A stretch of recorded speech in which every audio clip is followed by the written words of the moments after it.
So, I am going to talk about what's really going on when you've gone to therapy, you've read everything about the narcissist, you've focused on your career, you're really excelling in your career better than you ever could have if you were still married or with that person. And you're doing all of the right things. You might be going to church, you might be reading, listening to a lot of self help podcasts, going to self help Tony Robbins seminars. And yet there's still a part of you that feels stuck. So I'm going to talk about what's really going on. I'm going to talk about the ramifications of continuing to live in a state of fight or flight and why we get stuck there to begin with, even though we're doing all of the right things. And then I am going to share how you can start breaking free of these patterns that keep you feeling like you are running on a hamster wheel. And like every day it feels like you're behind. The alarm goes off and you immediately feel like you're behind. And so let's just dive in. The real reason why you've had a lot of therapy, you've read a lot of books, you've listened to a lot of podcasts, but you still find yourself in loops of anxiety. I don't have enough time. Why are all of the men that I'm dating emotionally unavailable or stringing me along and giving me breadcrumbs? Why do I work so hard in my career, but I'm stuck at an income or revenue ceiling and I can't seem to get past that? Why does money come into my life and then it leaves my life immediately after and I can't hold on to it? Why do I feel guilty when I have some free time on the weekend and I find myself filling it up with work or doing things that I've been putting off? And the primary reason that these things happen is because subconsciously and in your body, you are still programmed, your nervous system, and quite often your nervous system impacts the cells of your body, and the cells that you've got trillions of cells in your body. You are still operating from a place of lack, of survival mode, of scarcity, and feels like never having enough. And for most people, this is their daily state that they operate in. I never have enough. I never have enough time. I never have enough money. I never have enough recognition in my career. There are not enough good men in my area. And if you are married to somebody who was invalidating or emotionally inattuned, or even if you had a parent who was invalidating or wasn't emotionally attuned to your needs, you grew in that relationship to understand I'm never enough. And so what happens is that over years of living in this way, the nervous system programming of I'm never enough becomes the norm, to the point that a fish that's in water doesn't really know that it's in water until it jumps out, right? So this is how we start operating, and it usually takes something like a brutal divorce or a health scare or getting into a narcissistic relationship when in the very beginning that person felt like your soulmate, and in many ways probably was your soulmate, but that's a topic for another show. It takes some kind of a life altering crisis to wake us up. And so when we're living in the state of fight or flight, after we've been doing all of the right things, I want you to understand that there is nothing wrong with you and you're not doing anything wrong, right? A lot of people get relief. They feel relieved from things like therapy. They get relief from listening to shows like this. They get relief from reading books. But what happens is that the relief, it's kind of like taking an aspirin, or for a headache. Maybe you have chronic headaches and you take an aspirin.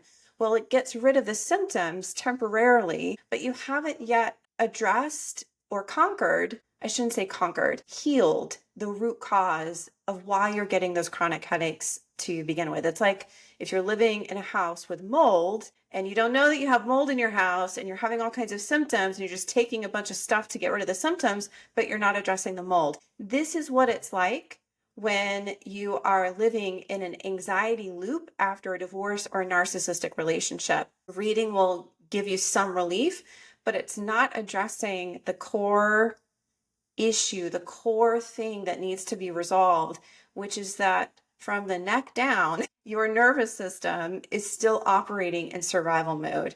And this is why you can get promoted in your career and never feel like it's enough. This is why you can have a 3-day weekend And then on Sunday, feel like you don't have enough time. This is why you can, wake up early in the morning and still feel like you never have enough time. This is why, this nervous system feeling on edge all of the time. This is why you can get a lot of money and then burn right through it. It's because your nervous system is more acclimated to scarcity than it is to abundance and feeling comfortable with receiving. I had somebody a while back, a few weeks ago, on an alumni call who was a client that had gone through Break the Cycle and had tremendous success and is now in a great relationship. And it's one of her first healthy relationships, and she's well into midlife. And what she said was that it's terrifying because it's so out of her comfort zone. She has spent the majority, if not all of her life, learning that relationships mean that she has to self-sacrifice, she has to self-abandon. Her nervous system has programmed and learned to recognize relationships as they cause anxiety. It's only a relationship if it causes me anxiety. And now she's done work and shifted that programming, and she's in a healthy relationship, and there's still that old programming that's going, wait, are you sure? Are you sure? Are you sure the shoe's going to drop anytime? So we have to overcome the root cause. And this programming runs really, really deep. And I don't say that to scare you or to say that to discourage you, because it is very possible to rewrite a new story and reprogram yourself, but it does take consistent effort. It takes getting out of your comfort zone. I was listening to Jen Sincero yesterday. She is the author of You Are a Badass, You Are a Badass at Making Money, You Are a Badass Every Day. I think those are her 3 books. Anyway, New York Times bestseller. And she was talking about on a reel that one of the big things that she sees in her coaching clients that separates the people who succeed versus the people who stay stuck. The people who succeed are willing to get uncomfortable. And this is what it takes to reprogram that conditioning. And a lot of people are already feeling uncomfortable because their survival programming and their anxiety is making their life really kind of sucky. And there's an odd thing that happens when we're presented with the opportunity to change. Most people will actually fight harder to keep their limiting circumstances because it's what they know, and on a human, deep psychological level, we are drawn to associate the familiar and what we know as safety, even if it's hurting us. The second reason why we will fight harder to stay where we are and self-sabotage our success is because when we change an embedded nervous system program, a way of being in the world, an emotional state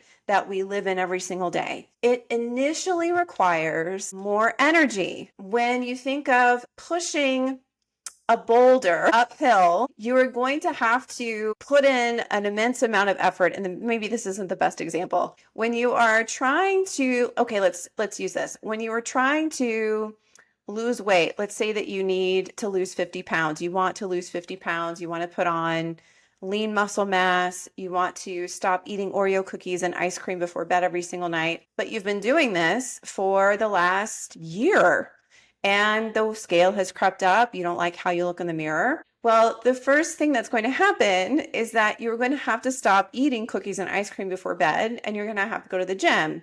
And you're going to have to lift weights, and you're going to be sore. And for like the first 2 or 3 months, it's going to look like you're not making any progress, and it's going to be uncomfortable. And this is similar to programming you out of a constant state of anxiety and into a state of deep self-trust, deep inner peace, and then learning how to relate with other people from that place and not default into people pleasing, overriding red flags, ignoring your boundaries, overstretching yourself, overfunctioning, doing more than you need to so that people don't leave you.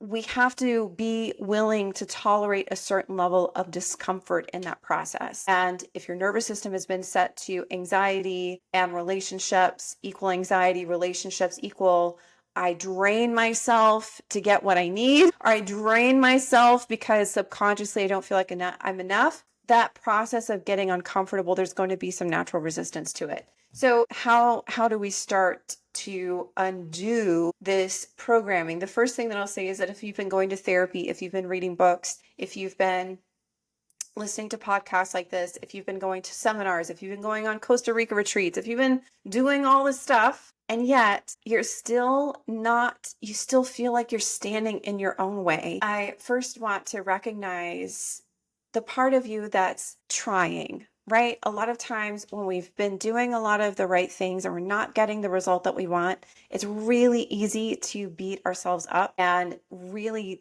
double down on that story of what am I doing wrong? What's wrong with me? And sadly, that storyline of what's wrong with me is not going to get the results that you want. So we just want to recognize that what you've been doing isn't bad. It's gotten you to a certain level, but to reach the next level of a video game or the next level of fitness or the next level of financial wealth, you have to learn a different skill set. It requires a different level of you. And that's what I'm in the business of. So the first steps is to learning how to regulate your nervous system. And my modality of choice is somatic therapy. Somatic therapy utilizes trauma sensitive yoga. You don't need to be flexible. You don't have to be skinny. You don't have to be any type of body type. You don't have to any experience. A willingness to be with your body. Some meditation, breath work, guided movements that might seem a little silly when you're doing them, guided body scans, exploration, like noticing how you feel in your body and traveling with that feeling a few layers deeper and exploring what's really there. This is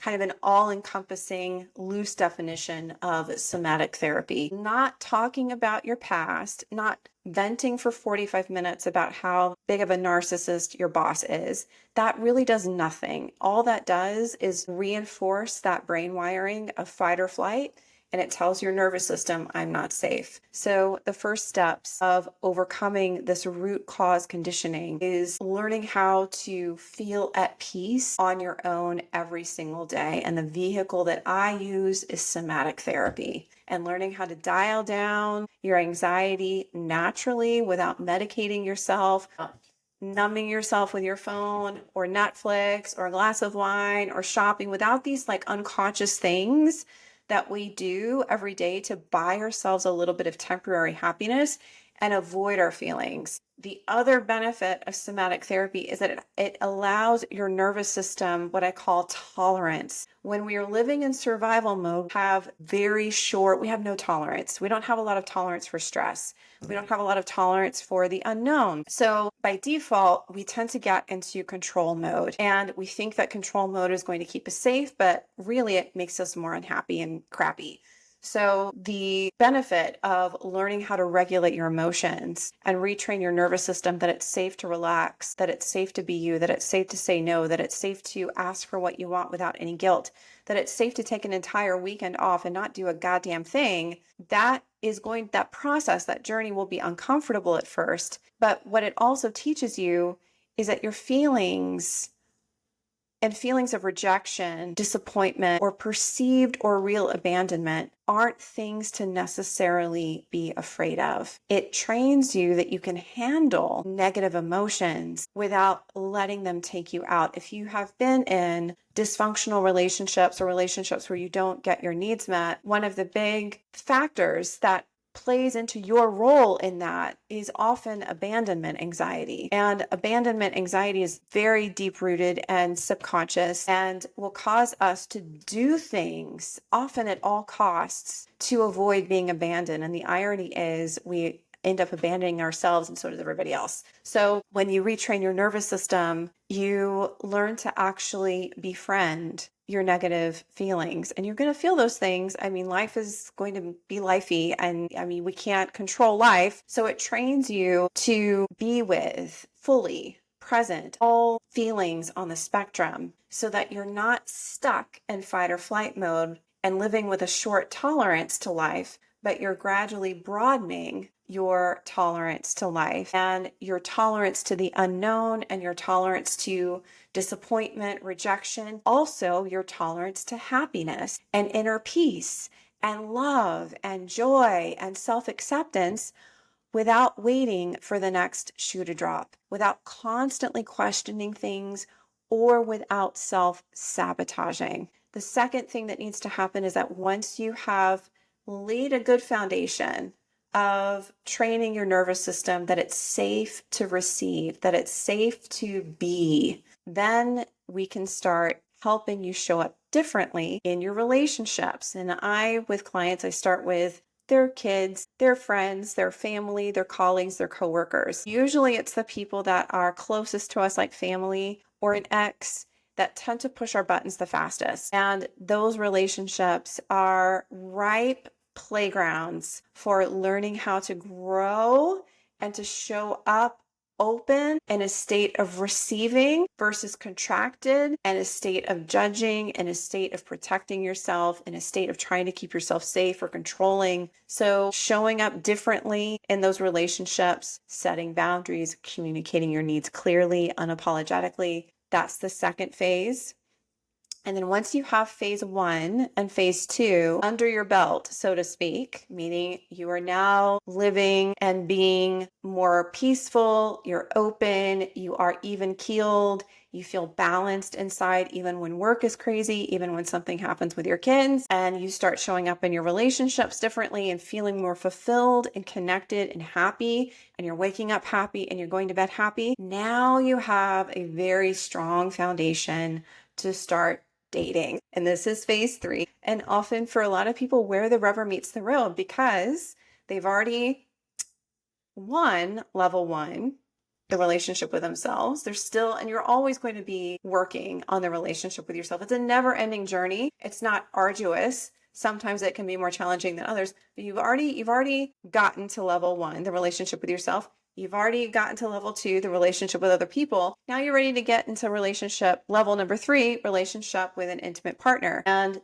this is where we train you to show up differently, show up open, show up vulnerable, trust your instincts, communicate immediately when something feels off, notice the parts of you that want to ignore red flags. And this is a 3-step process that might sound easy on the outset, but I can assure you it's not easy.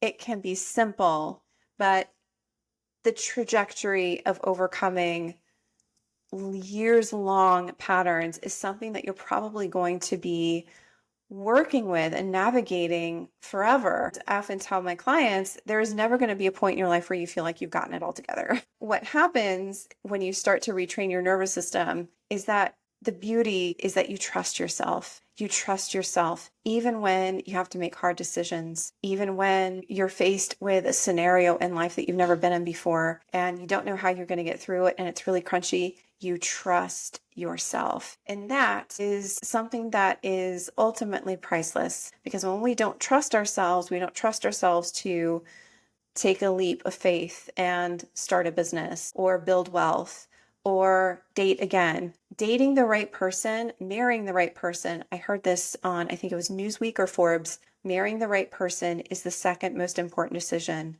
that you can ever make in your life. The first most important decision is discovering your purpose and what you were put on this planet to do. The second most important decision is choosing the right person to be with. Because if you choose the wrong person, as you can probably relate, it really, really can destroy your life. The opposite side of that, though, is that if you do choose the right person, it can amplify your life tenfold and in ways that you probably never imagined. There is research that shows that people who are in healthy relationships are 4 times well. They live longer. They feel they are happier. And this is not to say like that you need this, right? Or that you have to have this in order to feel happy and wealthy and whole and complete. No, you need to feel all of those things by yourself first. But the science shows that being in a healthy relationship has long-reaching, lasting impacts, not just on, like your sex life, for example. So if this resonated with you, I'm going to do part 2 and part 3. The next steps that you could explore, if you feel called to, are to visit my free masterclass where I break down the 5 shifts you must master if you are a smart, single or divorced, successful woman stuck in the mud after a divorce or leaving a narcissistic relationship. There's a part of you deep down that wants love. You know you're probably not ready for that right now, and you are feeling stuck in your journey of recovery. You've done therapy, other things, but there's still a part of you that you're not where you want to be. Go watch that training, bethanydotson.com/masterclass. That will fill in some gaps for you. And then finally, if you're ready to have an honest conversation about how I can potentially help you reach your goals and finally feel at peace, finally feel like yourself again. A lot of people that I talk to will tell me, I just want to get back to the old version of me that I used to be long before I met my ex. I used to be so vibrant and so happy and so optimistic about life. And now I feel like I'm this little crab in a shell and I'm stuck. And I'll say we can never go back in time, but we can always start where we are and build an even better version. The version of you now, the hidden benefit of going through a divorce or a narcissistic relationship is, yes, you've got some battle scars, but you're wiser, you're more experienced. And the wiser and more experienced we are, often that is fertile ground for even healthier relationships and feeling even happier in our lives. So you can go to bethanydotson.com/talk if you'd like to book a free breakthrough session, and I will see you on the next episode. Take care.